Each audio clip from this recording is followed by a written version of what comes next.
Go.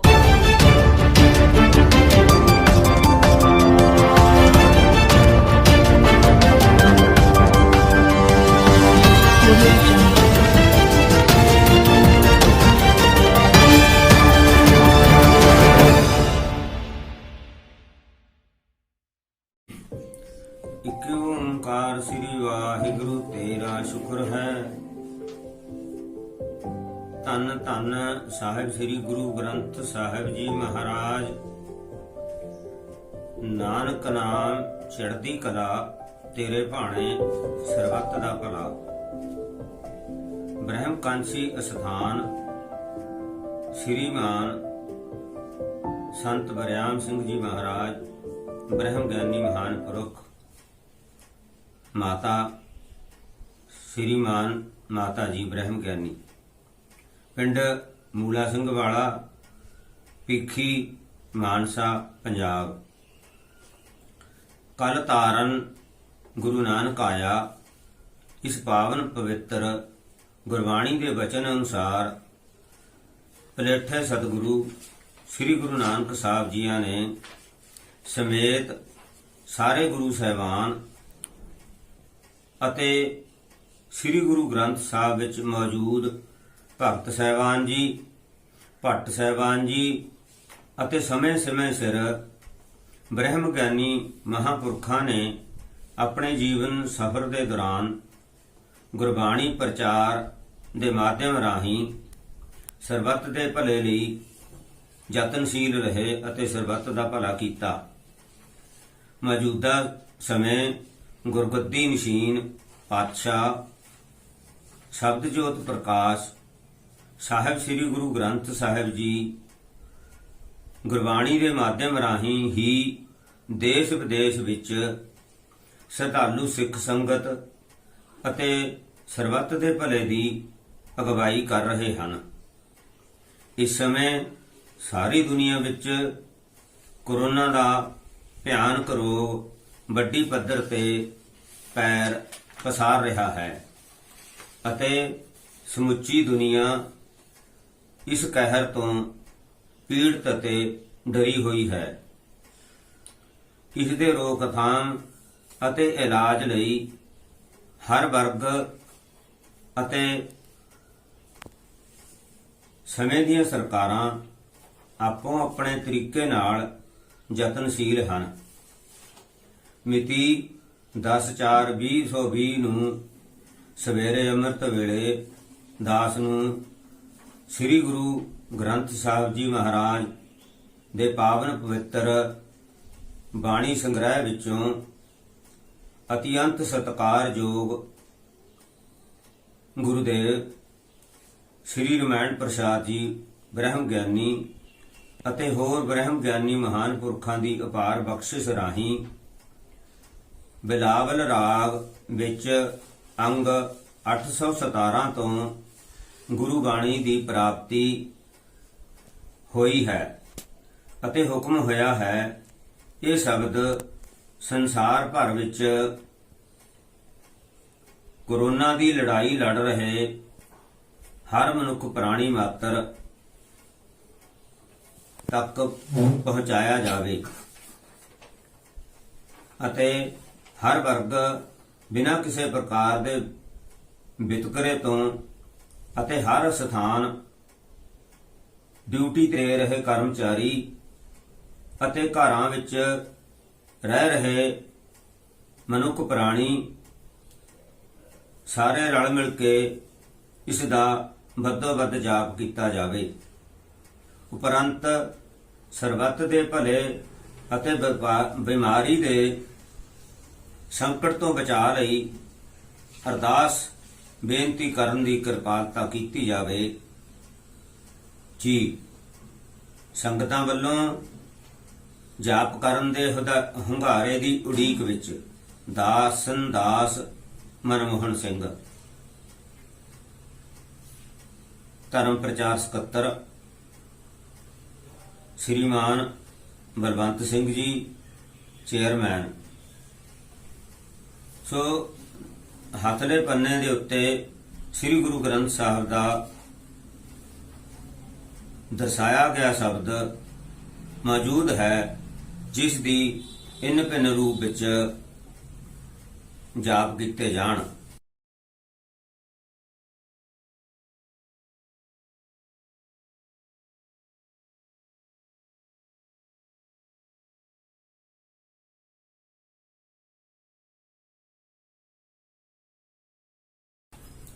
ਹੁਣ ਆਪਾਂ ਪਹਿਲਾਂ ਸ੍ਰੀ ਗੁਰੂ ਗ੍ਰੰਥ ਸਾਹਿਬ ਜੀ ਜਿਸ ਤਰ੍ਹਾਂ ਪਲੇਠੇ ਸਤਿਗੁਰਾਂ ਨੇ ਆਪਣੇ ਜੀਵਨ ਸਫ਼ਰ ਵਿੱਚ ਸਕੂਲ ਜਾਣ ਸਮੇਂ ਪਾਦੇ ਦੀ ਵੱਲੋਂ ਦਿੱਤੀ ਗਈ ਤਖਤੀ ਦੇ ਉੱਤੇ ਇੱਕ ਓੰਕਾਰ ਲਿਖਿਆ ਸੀ। ਸੋ ਸ੍ਰਿਸ਼ਟੀ ਇੱਕ ਓੰਕਾਰ ਤੋਂ ਉਤਪੰਨ ਹੋਈ ਹੈ। ਪਹਿਲਾਂ ਓਮ ਸੀ। ਗੁਰੂ ਨਾਨਕ ਸਾਹਿਬ ਜਦੋਂ ਕੱਲ ਤਾਰਨ ਦੇ ਉਦੇਸ਼ ਨਾਲ ਅਕਾਲ ਪੁਰਖ ਦੇ ਰੂਪ ਵਿੱਚ ਧਰਤੀ ਤੇ ਸਰੀਰ ਦੇ ਵਿੱਚ ਗੁਜ਼ਰੇ ਨੇ, ਉਸ ਸਮੇਂ ਇੱਕ ਓੰਕਾਰ ਤੋਂ ਹੀ ਸਫ਼ਰ ਸ਼ੁਰੂ ਕੀਤਾ, ਜਿਹੜਾ ਸਦਾ ਜਾਰੀ ਰਹੇਗਾ। ਹੁਣ ਆਪਾਂ ਪਹਿਲਾਂ ਇੱਕ ਓੰਕਾਰ ਦਾ ਹੀ ਜਾਪ ਕਰਾਂਗੇ। ਇੱਕ ਓੰਕਾਰ,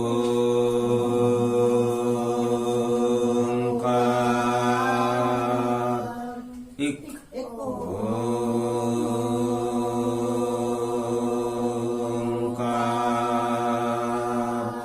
ਇੱਕ ਓੰਕਾਰ,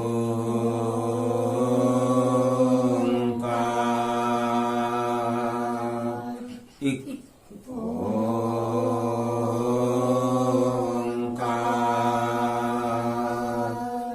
ਇੱਕ ਓੰਕਾਰ।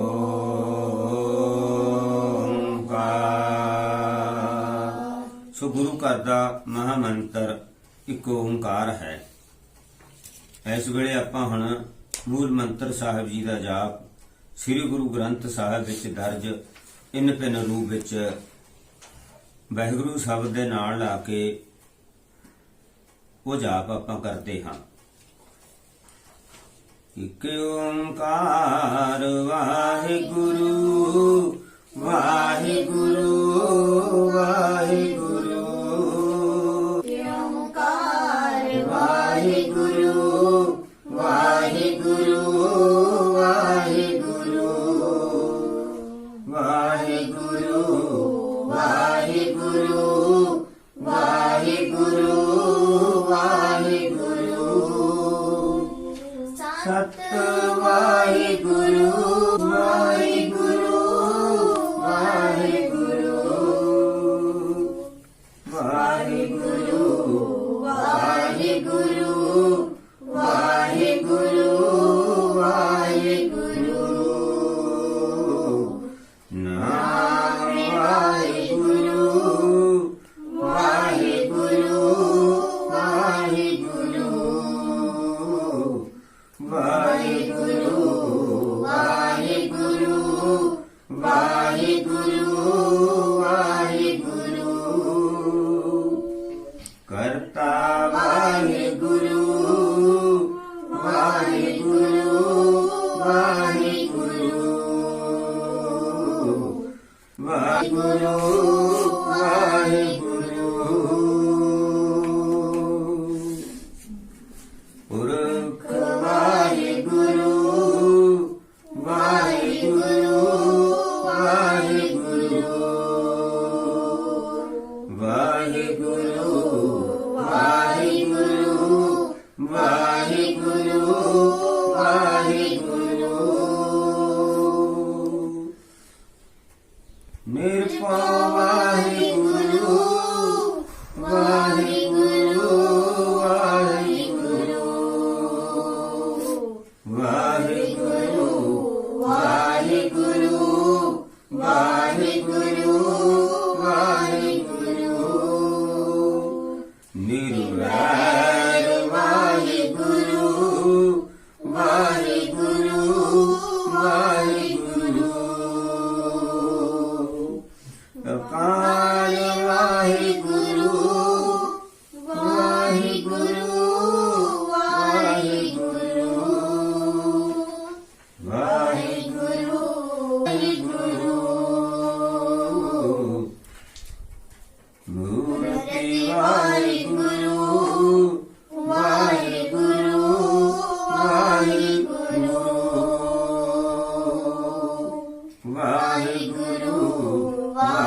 ਵਾਹਿਗੁਰੂ ਵਾਹਿਗੁਰੂ ਵਾਹਿਗੁਰੂ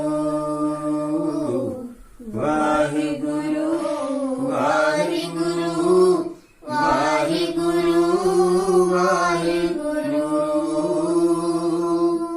ਗੁਰ ਪ੍ਰਸਾਦ ਵਾਹਿਗੁਰੂ ਵਾਹਿਗੁਰੂ ਵਾਹਿਗੁਰੂ ਵਾਹਿਗੁਰੂ ਵਾਹਿਗੁਰੂ ਵਾਹਿਗੁਰੂ ਵਾਹਿਗੁਰੂ। ਗੁਰੂ ਸਾਹਿਬ ਦੀ ਕਿਰਪਾ ਦੁਆਰਾ ਪ੍ਰਾਪਤ ਸ਼ਬਦ ਹੁਣ ਪਹਿਲਾਂ ਸ੍ਰੀ ਮੁਖ ਵਾਕ ਦੀ ਤਰ੍ਹਾਂ ਦਾਸ ਵੱਲੋਂ ਇਹ ਸ਼ਬਦ ਦਾ ਉਚਾਰਨ ਕੀਤਾ ਜਾਵੇਗਾ। ਉਪਰੰਤ ਜਥਾ ਸਖਤ ਵਿਚਾਰ ਕਰਨ ਦਾ ਆਪਾਂ ਸਾਰੀ ਸੰਗਤ ਸਮੇਤ ਰਲ ਮਿਲ ਕੇ ਯਤਨ ਕਰਾਂਗੇ। ਧੰਨ ਧੰਨ ਸਾਹਿਬ ਸ੍ਰੀ ਗੁਰੂ ਗ੍ਰੰਥ ਸਾਹਿਬ ਜੀਓ। ਇਕ ਓੰਕਾਰ ਸ੍ਰੀ ਵਾਹਿਗੁਰੂ ਤੇਰਾ ਸ਼ੁਕਰ ਹੈ। ਬਿਲਾਵਲ ਮਹੱਲਾ ਪੰਜਵਾਂ। ਹਰ ਹਰ ਹਰ ਆਰਾਧਿਐ ਹੋਈਐ ਆਰੋਗ। ਰਾਮਚੰਦ ਕੀ ਲਸ਼ਟ ਕਾ ਜਿਨੇ ਮਾਰਿਆ ਰੋਗ। ਹਰ ਹਰ ਹਰ ਆਰਾਧਿਐ ਹੋਈਐ ਆਰੋਗ। ਰਾਮਚੰਦ ਕੀ ਲਸ਼ਟ ਕਾ ਜਿਨੇ ਮਾਰਿਆ ਰੋਗ। ਰਹਾਉ ਗੁਰਪੂਰਾ ਹਰ ਜਾਪੀਐ ਨਿਤ ਕੀਚੈ ਭੋਗ। ਸਾਧ ਸੰਗਤ ਕੈ ਵਾਰਣ ਮਿਲਿਆ ਸੰਜੋਗ।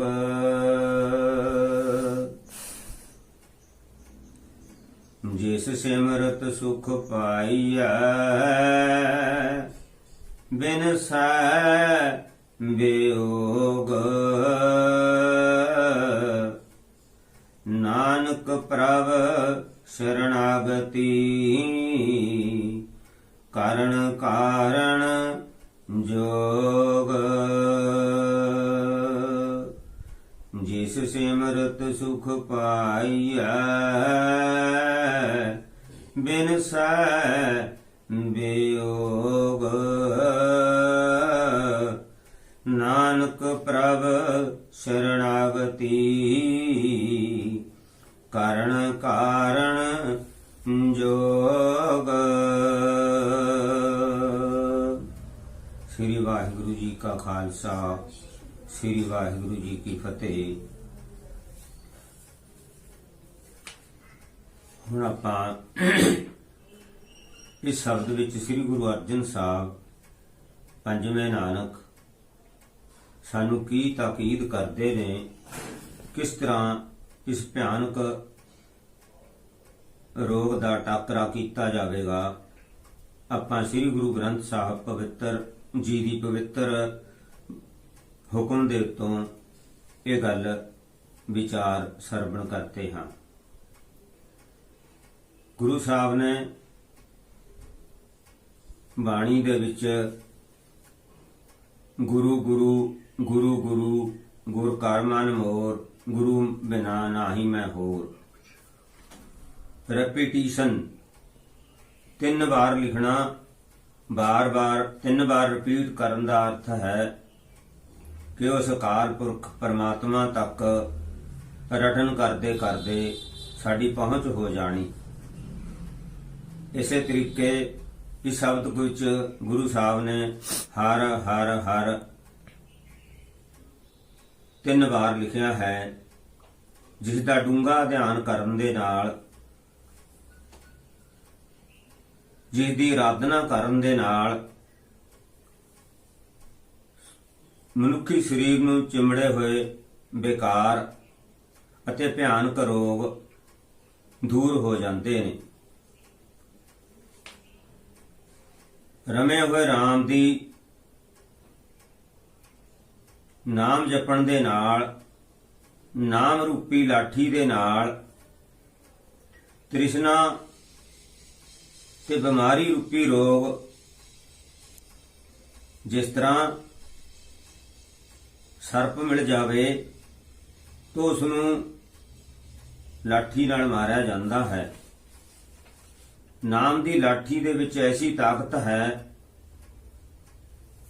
ਸ੍ਰੀ ਗੁਰੂ ਅਰਜਨ ਸਾਹਿਬ ਜੀ ਦੇ ਜੀਵਨ ਸਫ਼ਰ ਦੇ ਦੌਰਾਨ ਵਿੱਚ ਸੰਗਤਾਂ ਨੇ ਗੁਰੂ ਸਾਹਿਬ ਨੂੰ ਬਚਨ ਕੀਤਾ, ਬੇਨਤੀ ਕੀਤੀ। ਸੁਲਹੀ ਰਾਜਾ ਚੜ੍ਹਾਈ ਕਰਕੇ ਆ ਰਿਹਾ ਹੈ, ਜਿਸ ਦੀ ਰੋਕਥਾਮ ਲਈ ਗੁਰੂ ਸਾਹਿਬ ਨੇ ਸੰਗਤਾਂ ਨੂੰ ਦਿਲਾਸਾ ਦਿੱਤਾ ਅਤੇ ਗੁਰਬਾਣੀ ਵਿੱਚ ਸ਼ਬਦ ਉਚਾਰਿਆ, ਸੁਲਹੀ ਤੇ ਨਾਰਾਇਣ ਰਾਖੋ।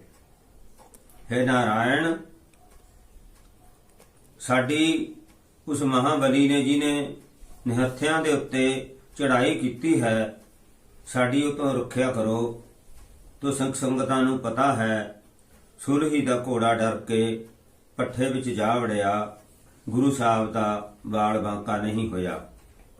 ਇਸੇ ਤਰ੍ਹਾਂ ਅੱਜ ਦੀ ਕਰੋਨਾ ਦੀ ਬਿਮਾਰੀ ਲਈ ਇਸ ਸ਼ਬਦ ਦਾ ਵੱਧੋ ਵੱਧ ਜਾਪ ਕਰਕੇ ਕਰੋਨਾ ਦੀ ਲੜਾਈ ਦੇਸ਼ ਦੁਨੀਆ ਵਿੱਚੋਂ ਸਮਾਪਤ ਹੋ ਜਾਵੇਗੀ। ਯਾਨੀ ਸਤਿਗੁਰੂ ਸਭ ਦਾ ਭਲਾ ਲੋਚ ਰਹੀ ਹੈ। ਇਸੇ ਤਰ੍ਹਾਂ ਨਿਤ ਜਪਣ ਦੇ ਨਾਲ, ਰੈਪੀਟੀਸ਼ਨ ਮੈਥਡ ਦੇ ਨਾਲ, ਮਸਕੀਨ ਸਾਹਿਬ ਜੀ ਨੂੰ ਕਿਸੇ ਪ੍ਰੋਫੈਸਰ ਨੇ ਸਵਾਲ ਕੀਤਾ, ਮੈਂ ਪੜ੍ਹਿਆ ਲਿਖਿਆ ਹਾਂ, ਮੈਂ ਜਪਜੀ ਸਾਹਿਬ ਦੀ ਬਾਣੀ ਪੜ੍ਹ ਲਈ ਹੈ, ਹੁਣ ਮੈਨੂੰ ਪਤਾ ਲੱਗ ਗਿਆ ਰੋਜ਼ ਪੜ੍ਹਨ ਦੀ ਕੀ ਲੋੜ ਹੈ। ਸੋ ਸ੍ਰੀ ਗੁਰੂ ਗ੍ਰੰਥ ਸਾਹਿਬ ਦਾ ਹੀ ਬਚਨ ਹੈ, ਰੋਜ਼ ਸਾਨੂੰ ਸਰੀਰ ਦੇ ਇੰਦਰੀਆਂ ਰਾਹੀਂ, ਅੱਖਾਂ ਰਾਹੀਂ, ਕੰਨਾਂ ਰਾਹੀਂ, ਹੱਥਾਂ ਪੈਰਾਂ ਰਾਹੀਂ ਰੋਜ਼ ਮੈਲ ਲੱਗਦੀ ਹੈ। ਇਸ ਲਈ ਗੁਰੂ ਸਾਹਿਬ ਦਾ ਹੁਕਮ ਹੈ, ਨਿਤ ਜਪਣਾ, ਨਿਤ ਧਿਆਉਣਾ, ਨਿਤ ਆਰਾਧਨਾ, ਸਾਧ ਸੰਗਤ ਕਰਨੀ, ਗੁਰਮੁਖਾਂ ਦੇ ਚਰਨੀ, ਪ੍ਰਣਵਤ ਨਾਨਕ ਤਿਨ ਕੀ ਸਰਣਾ, ਜਿੰਤੂ ਨਾਹੀ ਵਿਸਰਿਆ।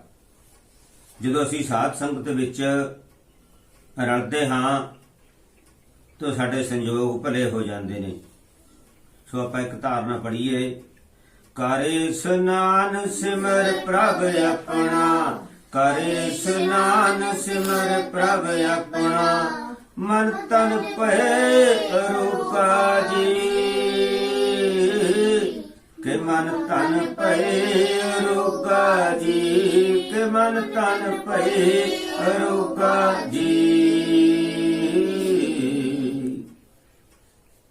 ਸਤਿਕਾਰਯੋਗ ਸੰਤ ਬਾਬਾ ਅਤਰ ਸਿੰਘ ਜੀ, ਮਹਾਨ ਪੁਰਖ ਮਸਤੂਆਣਾ ਸਾਹਿਬ ਵਾਲੇ, 2 ਪ੍ਰਕਾਰ ਦੀ ਵਿਦਿਆ ਹਿੰਦੂ ਯੂਨੀਵਰਸਿਟੀ ਬਨਾਰਸ ਦਾ ਨੀਂਹ ਪੱਥਰ ਰੱਖਦੇ ਹੋਏ ਉੱਥੇ ਮੌਜੂਦ ਸੰਗਤ ਅਤੇ ਸੂਟ ਬੂਟ ਵਾਲੇ ਅਹਿਲਕਾਰਾਂ ਨੂੰ, ਜੋ ਬਾਹਰੋਂ ਵਿਦੇਸ਼ਾਂ ਵਿੱਚੋਂ ਵੀ ਆਏ ਹੋਏ ਸੀ, ਜੋ ਸੰਤਾਂ ਬਾਰੇ ਇਹ ਸੋਚਦੇ ਸੀ ਕਿ ਸਾਦਾ ਮਰਾਦਾ ਬੰਦਾ ਯੂਨੀਵਰਸਿਟੀ ਦਾ ਨੀਂਹ ਪੱਥਰ ਨੂੰ ਰੱਖਣ ਵਾਸਤੇ ਬੁਲਾ ਲਿਆ ਹੈ, ਮੰਨੀ ਗੱਲ ਵੀ ਪੱਥਰ ਲਾ ਦੂਗਾ, ਪਰ ਲੈਕਚਰ ਕੀ ਕਰੂਗਾ। ਮਹਾਂਪੁਰਖਾਂ ਨੂੰ ਪੱਥਰ ਦੀ ਰਸਮ ਦੇ ਉਪਰੰਤ ਲੈਕਚਰ ਸਟੈਂਡ ਉੱਤੇ ਸੱਦਾ ਦਿੱਤਾ ਗਿਆ, ਖੜਾ ਕੀਤਾ ਗਿਆ ਲੈਕਚਰ ਕਰਨ ਵਾਸਤੇ। ਤੋ ਉਹਨਾਂ ਨੇ ਉੱਥੇ ਕਿਹਾ ਸੀ, ਵਿਦਿਆ 2 ਪ੍ਰਕਾਰ ਦੀ ਹੈ, ਇੱਕ ਜੋ ਬੱਚਿਆਂ ਨੂੰ ਸੰਸਾਰ ਦਾ ਕੰਮ ਚਲਾਉਣ ਵਾਸਤੇ ਪੜ੍ਹਨੀ ਪੈਂਦੀ ਹੈ, ਔਰ ਸਿਆਣਿਆਂ ਨੂੰ ਸੰਸਾਰ ਤੋਂ ਸੁਰਖਰੂ ਹੋ ਕੇ ਜਾਣ ਵਾਸਤੇ ਪੜ੍ਹਨੀ ਚਾਹੀਦੀ ਹੈ। ਸੋ ਤੁਰਕੀ ਬਾਣੀ ਦੇ ਬਚਨ ਦੀ ਜੋ ਵਿਦਿਆ ਹੈ ਉਸ ਦੇ ਨਾਲ ਸਾਰੇ ਰੋਗ ਦੇਹੀ ਦੇ ਅੰਦਰ ਅਤੇ ਬਾਹਰ ਦੇ, ਜਿੱਥੇ ਜਾਏ ਬਹਿ ਮੇਰਾ ਸਤਿਗੁਰੂ ਸੋ ਥਾਨ ਸੁਹਾਵਾ, ਗੁਰਸਿੱਖੀ ਸੋ ਥਾਨ ਭਾ ਲਿਆ ਲੈ ਧੂਰ ਮੁਖ ਲਾਵਾ। ਸੋ ਆਪਾਂ ਇੱਕ ਛੋਟੀ ਜਿਹੀ ਧਾਰਨਾ ਇਹ ਵੀ ਪੜ੍ਹ ਲਈਏ।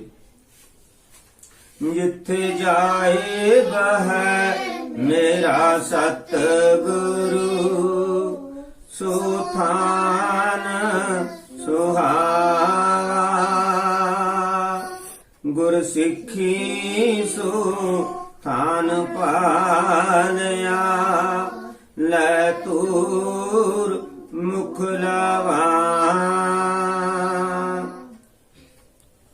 ਬਾਰ-ਬਾਰ ਜਾਪ ਕਰਦੇ ਕਰਦੇ ਰਟਨ ਹੋਣ ਦੇ ਨਾਲ 4 ਪ੍ਰਕਾਰ ਦੀ ਬਾਣੀ ਚੌਥੀ ਸਟੇਜ ਤੇ ਜਾਣ ਨਾਲ ਬੇਖਰੀ ਬਾਣੀ, ਪਸੰਤੀ ਬਾਣੀ, ਮੱਧਮਾ ਬਾਣੀ, ਪਰਾ ਬਾਣੀ। ਜਦੋਂ ਸਾਡਾ ਜਾਪ ਪਰਾ ਬਾਣੀ ਵਿੱਚ ਚਲਿਆ ਜਾਂਦਾ ਹੈ ਤਾਂ ਵਿਰਾਟ ਹੋ ਜਾਂਦਾ ਹੈ।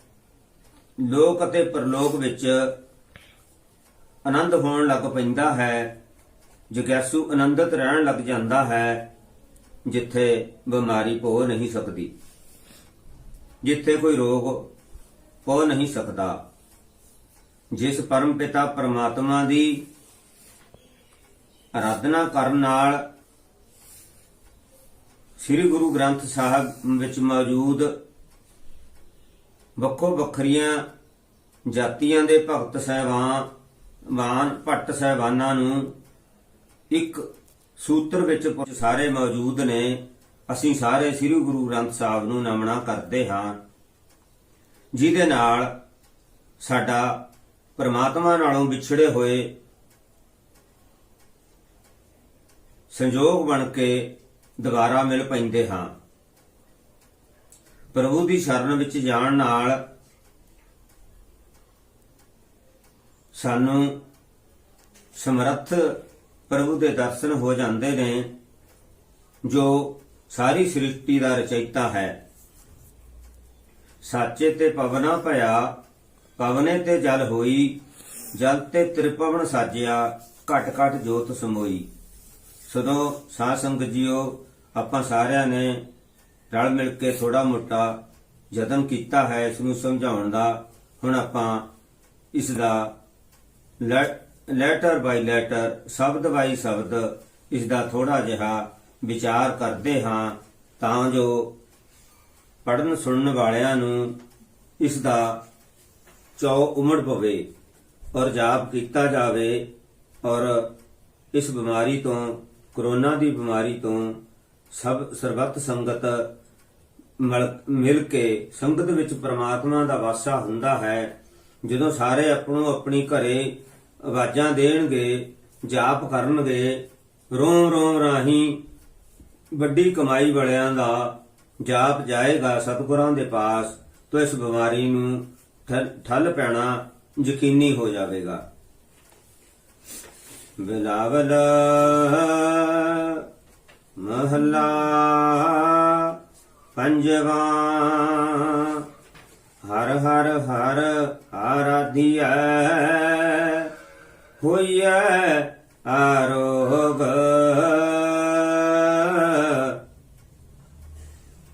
ਸ੍ਰੀ ਗੁਰੂ ਅਰਜਨ ਸਾਹਿਬ ਮਹਾਰਾਜ ਜੀ ਨੇ ਸੁਖਮਨੀ ਸਾਹਿਬ ਜੀ ਦੀ ਪਵਿੱਤਰ ਬਾਣੀ ਦੇ ਵਿੱਚ ਹੁਕਮ ਕੀਤਾ ਹੈ, ਜੈ ਪ੍ਰਸਾਦ ਆਰੋਗ ਕੰਚਨ ਦੇਹੀ, ਲਿਵ ਲਾਵੋ ਤਿਸ ਰਾਮ ਸਨੇਹੀ। ਸਨੇਹੀ ਪਿਆਰੇ ਨੂੰ ਕਹਿੰਦੇ ਨੇ, ਉਸ ਤੋਂ ਪਿਆਰਾ ਹੋਰ ਕੋਈ ਨਹੀਂ ਹੋ ਸਕਦਾ। ਕੋਈ ਦੁਨੀਆਦਾਰ ਉਸ ਪਰਮਾਤਮਾ ਤੋਂ ਪਿਆਰਾ ਨਹੀਂ ਹੋ ਸਕਦਾ। ਇਸ ਗੱਲ ਦੀ ਪੁਸ਼ਟੀ ਇਸ ਤਰੀਕੇ ਨਾਲ ਹੁੰਦੀ ਹੈ ਕਿ ਉਹ ਘਟ ਘਟ ਕੇ ਅੰਤਰ ਕੀ ਜਾਣਤ, ਭਲੇ ਬੁਰੇ ਕੀ ਪੀਰ ਪ੍ਰਸ਼ਾਂਤ। ਅਸੀਂ ਸਾਰੇ ਕਹੋ ਕਬੀਰ ਰਾਮ ਕੀ ਅੰਸ਼। ਅਸੀਂ ਸਿੱਧੂ ਗਰੇਵਾਲ ਜਾਂ ਜਾਤੀਵਾਦ ਨਹੀਂ ਹਾਂ, ਅਸੀਂ ਰਾਮ ਕੀ ਅੰਸ਼ ਹਾਂ। ਸੋ ਸ੍ਰੀ ਗੁਰੂ ਗ੍ਰੰਥ ਸਾਹਿਬ ਦੇ ਵਿੱਚ ਭਗਤ ਬਾਣੀ ਬਿਨਾਂ ਕਿਸੇ ਵਿਤਕਰੇ ਤੋਂ ਦਰਜ ਕਰਨਾ ਗੁਰੂ ਸਾਹਿਬਾਂ ਦਾ ਇਹੀ ਉਦੇਸ਼ ਸੀ ਵੀ ਸੰਸਾਰ ਵਿੱਚੋਂ ਪੰਡਤ ਅਤੇ ਝੂਠੇ ਕਾਜ਼ੀਆਂ ਦਾ ਨਾਸ਼ ਕੀਤਾ ਜਾਵੇ। ਸੋ ਹਰੀ ਦੀ ਆਰਾਧਨਾ ਕਰਨ ਦੇ ਨਾਲ ਤਨ ਤੇ ਮਨ ਦੋਵੇਂ ਰੋਗ ਹੋ ਜਾਂਦੇ ਨੇ। ਸ੍ਰੀ ਗੁਰੂ ਨਾਨਕ ਸਾਹਿਬ ਨੇ ਸਿੱਧ ਗੋਸ਼ਟੀ ਦੇ ਦੌਰਾਨ ਸਿੱਧਾਂ ਦਾ ਤਨ ਤੇ ਮਨ ਦੋਵੇਂ ਤਰੀਕੇ ਨਾਲ ਦੋਨੋਂ ਤ੍ਰਿਪਤ ਕੀਤੇ। ਵਿਚਾਰ ਦੇ ਨਾਲ ਮਨ ਤ੍ਰਿਪਤ ਕੀਤਾ, ਤਨ ਨਾਲ ਭੁੱਖ ਤੋਂ ਪੀੜਿਤ ਬਹੁਤ ਸਾਰੇ ਸਿੱਧ ਕਈ ਚਿਰਾਂ ਤੋਂ ਸਮਾਧੀ ਵਿੱਚ ਬੈਠੇ ਹੋਏ ਸੁੱਕ ਰਹੇ ਸੀ। ਉਹਨਾਂ ਦੇ ਸਰੀਰ ਅਤਿਅੰਤ ਕਮਜ਼ੋਰ ਹੋ ਚੁੱਕੇ ਸੀ। ਤੋ ਸਿੱਧਾਂ ਨੇ ਸੋਚਿਆ ਇਹ ਬਾਲਕ ਨੂੰ ਫਸਾ ਲਈਏ। ਹੁਣ ਇਹ ਸਾਤੋਂ ਵੈਸੇ ਵਿਚਾਰ ਵਿੱਚ ਜਿੱਤਿਆ ਨਹੀਂ ਗਿਆ, ਇਸ ਨੂੰ ਅਸੀਂ ਇਸ ਤਰੀਕੇ ਦਾ ਸਵਾਲ ਪਾਉਂਦੇ ਹਾਂ ਵੀ ਜਿਹੜੇ ਨੂੰ ਬਿਨਾਂ ਦੰਦਾਂ ਵਾਲੇ ਐਸਾ ਸਾਨੂੰ ਕੀ ਭੋਜਨ ਖਵਾਊਗਾ ਜਿਹੜੇ ਸਾਰੇ ਤ੍ਰਿਪਤ ਹੋਣ। ਤੋ ਸ੍ਰੀ ਗੁਰੂ ਨਾਨਕ ਸਾਹਿਬ ਨੇ ਉਸ ਸਮੇਂ ਸਿੱਧਾਂ ਨੂੰ ਕੜਾਹ ਪ੍ਰਸਾਦ ਦੀ ਦੇਗ, ਜਿਹਨੂੰ ਤਿਹੌਲਾ ਕਿਹਾ ਜਾਂਦਾ ਹੈ, ਉਹ ਬਣਾ ਕੇ ਪਹਿਲੀ ਵਾਰ ਸੰਸਾਰ ਵਿੱਚ ਉਸ ਵੇਲੇ ਉਹਨਾਂ ਨੂੰ ਤਨ ਦੇ ਤੌਰ ਤੇ ਛਕਾ ਕੇ ਤ੍ਰਿਪਤ ਕੀਤਾ ਸੀ। ਸੋ ਇਹ ਲੰਗਰ ਦੇ ਪ੍ਰਥਾ ਉਸ ਸਮੇਂ ਤੋਂ ਹੀ ਚੱਲਦੀ ਆਈ ਹੈ। ਲੰਗਰ ਦੇ ਨਾਲ ਨਾਲ ਜਿੱਥੇ ਪ੍ਰਸਾਦ ਪਾਣੀ ਸੀ ਉੱਥੇ ਕੜਾਹ ਪ੍ਰਸਾਦ ਬਜ਼ੁਰਗ ਲੋਕ ਵੀ ਬਿਨਾਂ ਚਵਾਇਆ ਬਿਨਾਂ ਦੰਦਾਂ ਵਾਲੇ ਵੀ ਈਜ਼ੀਲੀ ਖਾ ਸਕਦੇ ਸੀ। ਸੋ ਆਪਾਂ ਇੱਕ ਧਾਰਨਾ ਪੜੀਏ ਤਾਂ ਕਿ ਥੋੜੇ ਜਿਹੇ ਕਾਗਰ ਹੋ ਜਾਈਏ। ਸਾਡੇ ਬਾਬੇ ਨਾਨਕ ਨੇ ਸਈਓ ਲੰਗਰ ਨਾਮ ਦਾ ਲਾਇਆ। ਸਾਡੇ ਬਾਬੇ ਨਾਨਕ ਨੇ ਸਈਓ ਲੰਗਰ ਨਾਮ ਦਾ ਲਾਇਆ। ਨੀ ਉਪਰ ਪਰ ਕੜਛੇ ਪਾਵੇ ਸਭ ਨੂੰ ਰਜਾਵੇ। ਲੰਗਰ ਛਕਣ ਜੋ ਆਇਆ। ਸਾਡੇ ਬਾਬੇ ਨਾਨਕ ਨੇ ਸਈਓ ਲੰਗਰ ਨਾਮ ਦਾ ਲਾਇਆ। ਅੱਜ ਸ੍ਰੀ ਗੁਰੂ ਗ੍ਰੰਥ ਸਾਹਿਬ ਮੋਬਾਈਲਾਂ ਦੇ ਵਿੱਚ ਲੋਕ ਪਰਲੋਕ ਵਿੱਚ ਸਾਰੀ ਰਿਕਾਰਡਿੰਗ ਬਾਣੀ ਦੀ, ਕੀਰਤਨ ਦੀ, ਕਥਾ ਦੀ ਲੋਕਾਂ ਦੇ ਕੋਲ ਹੈ। ਲਾਇਬ੍ਰੇਰੀਆਂ ਲੋਕਾਂ ਦੀਆਂ ਜੇਬਾਂ ਵਿੱਚ ਹੋ ਗਈਆਂ। ਇਹ ਸਮੇਂ ਦੇ ਨਾਲ ਅਕਾਲ ਪੁਰਖ ਦੀ ਹੀ ਮੌਜ ਹੈ। ਜਿਹੀਆਂ ਆਜ਼ਾਦਾਂ ਹੋ ਗਈਆਂ, ਘਰ ਘਰ ਵਿੱਚ ਧਰਮਸਾਲ। ਸੋ ਘਰ ਘਰ ਵਿੱਚ ਦੀ ਬਜਾਏ ਅਸੀਂ ਬੋਲੀਏ ਘਟ ਘਟ ਵਿੱਚ, ਇਹਨੂੰ ਐਉਂ ਸਮਝੀਏ ਅਸੀਂ ਗੁਰਬਾਣੀ ਨੂੰ ਅਸੀਂ ਨਹੀਂ ਛੇੜ ਸਕਦੇ। ਇਹਨੂੰ ਐਵੇਂ ਸਮਝ ਲਈਏ ਘਟ ਘਟ ਮੈਂ ਹਰ ਜੂ ਬਸੈ ਸੰਤਨ ਕਹਿਓ ਪੁਕਾਰ। ਹਰ ਸਰੀਰ ਵਿੱਚ ਵਸਦਾ ਹਰੀ ਪ੍ਰਮਾਤਮਾ ਆਰਾਧਨਾ ਦੇ ਰਾਹੀਂ ਪ੍ਰਗਟ ਹੋ ਜਾਂਦਾ ਹੈ, ਰੋਗਾਂ ਦਾ ਘਾਣ ਹੋ ਜਾਂਦਾ ਹੈ। ਰਾਮਚੰਦ ਕੀ ਲਸ਼ਟ ਕਾ ਜਿਨੇ ਮਾਰਿਆ ਰੋਗ। ਸੋ ਜਿਹੜੇ ਬ੍ਰਹਮ ਗਿਆਨੀ ਮਹਾਂਪੁਰਖ ਨੇ ਉਹਨਾਂ ਨੂੰ ਪਤਾ ਹੈ ਰਾਮਚੰਦ ਜਦੋਂ ਆਤਮ ਪ੍ਰਕਾਸ਼ ਹੁੰਦਾ ਹੈ। ਚੰਦ ਦਾ ਅਰਥ ਹੈ ਰੋਸ਼ਨੀ ਦੇਣ ਵਾਲਾ, ਸੀਤਲ ਰੋਸ਼ਨੀ ਦੇਣ ਵਾਲਾ। ਰਾਮ ਦਾ ਅਰਥ ਰਮਿਆ ਹੋਇਆ ਰਾਮ ਹੈ। ਲਸ਼ਟਕਾ ਹੈ ਲਾਠੀ, ਲੜ ਲੱਗ ਜਾਣਾ, ਬਾਰ-ਬਾਰ ਰਟਨ ਕਰਨਾ, ਸ਼ਬਦ ਰੂਪ ਹੋ ਜਾਣਾ, ਜਿਹਦੇ ਨਾਲ ਰੋਗ ਚਲੇ ਜਾਂਦੇ ਨੇ। ਸੋ ਜਦੋਂ ਆਤਮ ਪ੍ਰਕਾਸ਼ ਹੋ ਜਾਂਦਾ ਹੈ, ਅਨੁਭਵ ਵਾਲੇ ਲੋਕਾਂ ਨੂੰ ਪਤਾ ਹੈ ਉਹ ਚੰਦਰਮਾ ਦੀ ਸੀਤਲਤਾ ਜੈਸਾ ਹੀ ਚਾਨਣ ਆਤਮ ਪ੍ਰਕਾਸ਼ ਗੁਰਸਿੱਖਾਂ ਦੇ ਅੰਦਰ ਹੋ ਜਾਂਦਾ ਹੈ, ਜਿਹਦੇ ਨਾਲ ਨਸ ਬੰਜੋ ਕਿਲ ਵਿਖੋ ਕਰਤਾ ਘਰ ਆਇਆ ਦੇ ਬਚਨ ਅਨੁਸਾਰ ਰੋਗ ਕੋਈ ਨਹੀਂ ਰਹਿੰਦਾ। ਹਉਮੈ ਰੋਗ, ਤ੍ਰਿਸ਼ਨਾ ਰੋਗ, ਪੰਜ ਪ੍ਰਕਾਰ ਦੇ ਵਿਕਾਰਾਂ ਦੇ ਰੋਗ ਅੰਦਰੋਂ ਚਲੇ ਜਾਂਦੇ ਨੇ। ਮਨੁੱਖ ਪ੍ਰਾਣੀ ਪਾਰ ਬ੍ਰਹਮ ਦੇ ਵਿੱਚ ਲੀਨਤਾ ਹਾਸਲ ਕਰ ਲੈਂਦੇ ਨੇ। ਰਹਾਉ ਗੁਰਪੂਰਾ ਹਰ ਜਾਪੀਐ ਨਿਤ ਕੀਚੈ ਭੋਗ।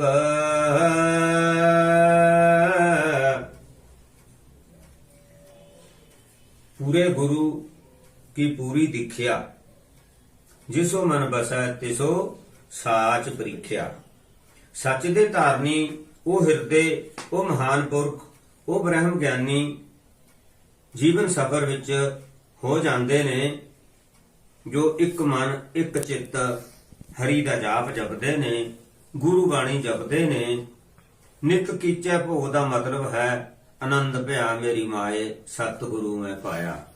ਇਸ ਲਈ ਆਨੰਦ ਸਾਹਿਬ ਦੀ ਬਾਣੀ, ਪਵਿੱਤਰ ਬਾਣੀ, ਸ੍ਰੀ ਗੁਰੂ ਅਮਰਦਾਸ ਮਹਾਰਾਜ ਜੀ ਦੀ ਪਾਵਨ ਰਚਨਾ, ਹਰ ਬਾਣੀ ਤੋਂ ਬਾਅਦ, ਹਰ ਭੋਗ ਤੋਂ ਬਾਅਦ ਅਸੀਂ ਸਿੱਖ ਜਗਤ ਪੜ੍ਹਦੇ ਹਾਂ ਆਨੰਦਿਤ ਰਹਿਣ ਵਾਸਤੇ। ਸੋ ਅਗਰ ਦੇਹੀ ਰੋਗ ਭਰੀ ਹੈ, ਆਪਾਂ ਦੇਖਦੇ ਹਾਂ ਮੰਦਰਾਂ ਗੁਰੂ ਘਰਾਂ ਦੇ ਬਾਹਰ ਇੱਕ ਛੋਟੇ ਜਿਹੇ ਰੇੜੀ ਜੀ ਤੇ ਰੋਗੀਆਂ ਨੂੰ ਪਾ ਕੇ ਉਹਨਾਂ ਦੇ ਵਾਰਸ ਖਿੱਚੀ ਫਿਰਦੇ ਨੇ। ਜੋ ਰੋਗ ਦੇ ਪੀੜਤ ਨੇ ਉਹ ਬਿਲਾਰ ਰਹੇ ਨੇ। ਗੁਰੂ ਸਾਹਿਬ ਨੇ ਇਸ ਰੋਗ ਨੂੰ, ਕੋਹੜ ਦੇ ਰੋਗ ਨੂੰ ਪੱਕਾ ਰੋਗੀ ਕਿਹਾ ਹੈ। ਸੋ ਰੋਗ ਵਾਲੇ ਰੋਗੀ ਬਿਰਕਦੇ ਨੇ, ਔਰ ਜਿਨ੍ਹਾਂ ਦਾ ਆਨੰਦ ਭਿਆ ਮੇਰੀ ਮਾਏ ਸਤਿਗੁਰੂ ਮੈਂ ਪਾਇਆ, ਸਤਿਗੁਰੂ ਦੇ ਨਾਲ ਜਾਪ ਕਰਦਿਆਂ ਕਰਦਿਆਂ ਅਪੇਧ ਹੋ ਜਾਂਦੇ ਨੇ, ਉਹ ਰੋਗ ਰਹਿਤ ਹੋ ਜਾਂਦੇ ਨੇ। ਸਾਧ ਸੰਗਤ ਕੈ ਬਾਰਣ ਮਿਲਿਆ ਸੰਜੋਗ,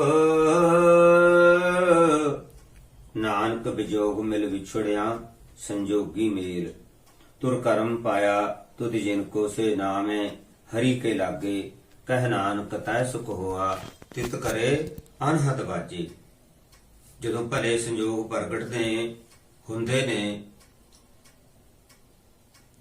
ਦਸਵੇਂ ਪਾਤਸ਼ਾਹ ਨੂੰ ਸਿੱਖਾਂ ਨੇ ਸਵਾਲ ਕੀਤਾ, ਗੁਰੂ ਸਾਹਿਬ ਤੁਹਾਡੇ ਜਾਣ ਤੋਂ ਬਾਅਦ ਅਸੀਂ ਤੁਹਾਡੇ ਸਰੀਰਕ ਦਰਸ਼ਨ ਕਿੱਦਾਂ ਕਰਾਂਗੇ?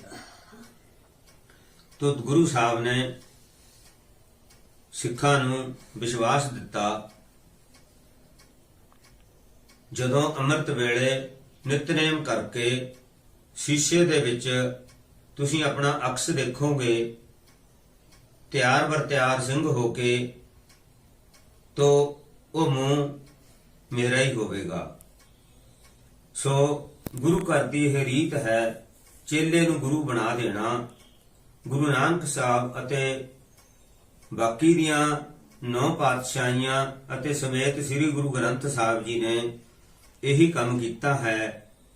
ਚੇਲੇ ਨੂੰ ਗੁਰਗੱਦੀ ਸਾਰੇ ਗੁਰੂ ਦਿੰਦੇ ਰਹੇ। 10ਵੇਂ ਗੁਰੂ ਸਾਹਿਬ ਜੀ ਨੇ ਸਭ ਸਿੱਖਾਂ ਕੋ ਹੁਕਮ ਹੈ, ਗੁਰੂ ਮਾਨਿਓ ਗ੍ਰੰਥ, ਗੁਰੂ ਗ੍ਰੰਥ ਜੀ ਮਾਨਿਓ, ਪ੍ਰਗਟ ਗੁਰਾਂ ਕੀ ਦੇ, ਜਾਂ ਕਾ ਹਿਰਦਾ ਸੁਧ ਹੈ, ਖੋਜ ਸ਼ਬਦ ਮੈਂ ਲੇ। ਸੋ ਇਸ ਸ਼ਬਦ ਦਾ ਜਾਪ ਖੋਜ ਕਰੋ, ਖੋਜ ਕਰ ਕਰਕੇ ਬੇਕਾਰਾਂ ਨੂੰ ਦੇਸ਼ ਦੁਨੀਆ ਚੋਂ ਕੱਢ ਮਾਰੋ। ਜੋ ਭੈੜੇ ਲੋਕਾਂ ਨੇ ਦੁਨੀਆ ਦੇ ਵਿੱਚ ਫੈਲਾ ਕੇ ਰੋਗ ਪਸਾਰਿਆ ਹੈ।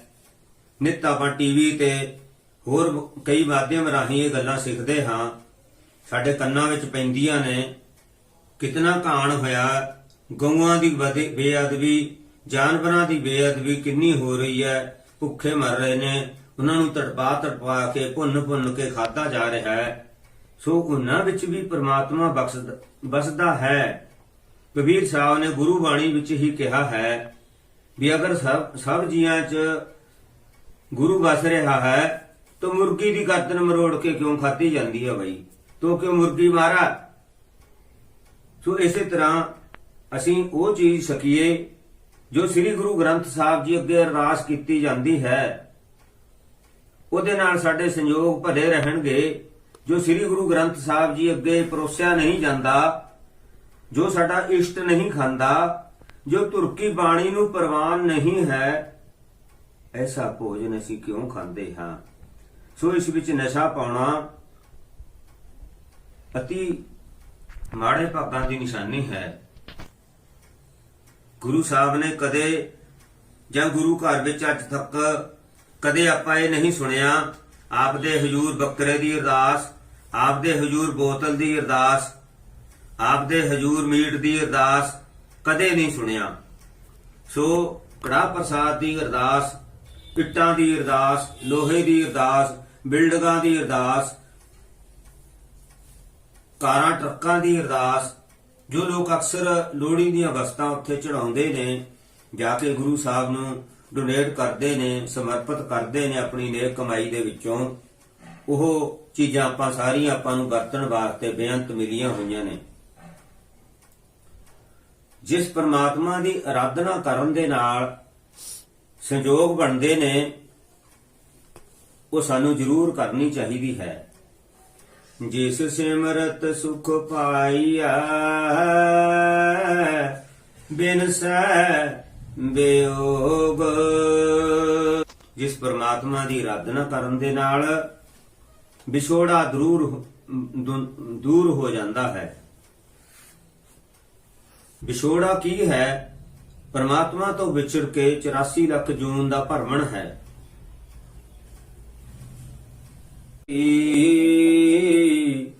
ਕਰਨ ਕਾਰਣ ਜੋਗ ਆਗਤੀ, ਕਰਨ ਕਾਰਣ ਜੋਗ। ਪ੍ਰਭੂ ਦੀ ਸ਼ਰਨ ਵਿੱਚ ਜਾਣ ਨਾਲ, ਐਸੇ ਪ੍ਰਭੂ ਦੀ ਸ਼ਰਨ ਵਿੱਚ ਜਾਣ ਨਾਲ ਜਿਹੜਾ ਸ੍ਰਿਸ਼ਟੀ ਨੂੰ ਚਲਾਉਂਦਾ ਹੈ, ਜੋ ਐਸੀ ਤਾਕਤ ਰੱਖਦਾ ਹੈ, ਜਿਸ ਦੇ ਹੱਥ ਵਿੱਚ ਸਾਰੀਆਂ ਤਾਕਤਾਂ ਨੇ, ਉਹ ਸਾਰੀਆਂ ਤਾਕਤਾਂ ਦਾ ਮਾਲਕ ਹੈ। ਸੋ ਐਸੇ ਪਾਵਨ ਪਵਿੱਤਰ ਸ਼ਬਦ ਦੀ ਆਰਾਧਨਾ ਕਰਕੇ ਅਸੀਂ ਭਿਆਨਕ ਰੋਗ ਕਰੋਨਾ ਦਾ ਟਾਕਰਾ ਕਰਕੇ ਇਸ ਨੂੰ ਦੁਨੀਆ ਵਿੱਚੋਂ ਕੱਢ ਸਕਦੇ ਹਾਂ। ਗੁਰੂ ਦੀ ਸ਼ਰਨ ਵਿੱਚ ਜਾਣਾ ਅਤਿਅੰਤ ਚੰਗੇ ਭਾਗਾਂ ਦੀ ਨਿਸ਼ਾਨੀ ਹੈ। ਸੋ ਆਪਾਂ ਛੇਕੜ ਵਿੱਚ ਇੱਕ ਧਾਰਨਾ ਪੜ੍ਹ ਕੇ ਸਮਾਪਤੀ ਕਰਦੇ ਹਾਂ। ਚਰਨ ਸ਼ਰਨ ਗੁਰ ਇੱਕ ਪੈਂਡਾ ਜਾਏ ਚੱਲ, ਚਰਨ ਸ਼ਰਨ ਗੁਰ ਇੱਕ ਪੈਂਡਾ ਜਾਏ ਚੱਲ। ਸਤਿਗੁਰ ਕੋਟ ਪੈਂਡਾ ਅੱਗੇ ਹੋਈ ਨੀਤ ਹੈ, ਨਿਤ ਨਿਤ ਨਿਤ ਹੈ, ਨਿਤ ਨਿਤ ਨਿਤ ਹੈ। ਸ੍ਰੀ ਵਾਹਿਗੁਰੂ ਜੀ ਕਾ ਖਾਲਸਾ, ਸ੍ਰੀ ਵਾਹਿਗੁਰੂ ਜੀ ਕੀ ਫਤਿਹ। ਨਾਨਕ ਨਾਮ ਚੜ੍ਹਦੀ ਕਲਾ, ਤੇਰੇ ਭਾਣੇ ਸਰਬਤ ਕਾ ਭਲਾ। ਸੋ ਆਪਾਂ ਇਸ ਸ਼ਬਦ ਨੂੰ ਜਪਣ ਦਾ ਤਰੀਕਾ ਵੀ ਥੋੜਾ ਜਿਹਾ ਦਾਸ ਦੱਸਦਾ ਹੈ। ਸੋ ਪਹਿਲਾਂ ਜਿਹੜੇ ਲੋਕ ਮਾਲਾ ਫੜ ਸਕਦੇ ਨੇ ਉਹ ਕਰ ਲੈਣ, ਨਹੀਂ ਤਾਂ ਖੁੱਲਾ ਜਾਪ ਜੋ ਇਸ ਤਰ੍ਹਾਂ ਆਪਨੇ ਵੀਡੀਓ ਵਿੱਚ ਦੇਖਿਆ ਹੈ ਐਸੇ ਕਰ ਲੈਣਾ। ਇਹਦੇ ਵਿੱਚ ਫੜ ਕੇ ਤਨ ਤਨ ਸ੍ਰੀ ਗੁਰੂ ਗ੍ਰੰਥ ਸਾਹਿਬ ਜੀ ਤੋਂ ਸ਼ੁਰੂ ਕਰਕੇ ਕਰਨ ਕਾਰਨ ਜੋਗ ਪੂਰਾ ਸਿਮਰਨ ਕਰ ਲੈਣਾ ਹੈ। ਯਤਨ ਕਰਨਾ ਅੱਖਾਂ ਬੰਦ ਕਰਕੇ ਕੀਤਾ ਜਾਵੇ ਤਾਂ ਕਿ ਅੰਤਰ ਆਤਮੈ ਹੋ ਜਾਵੇ।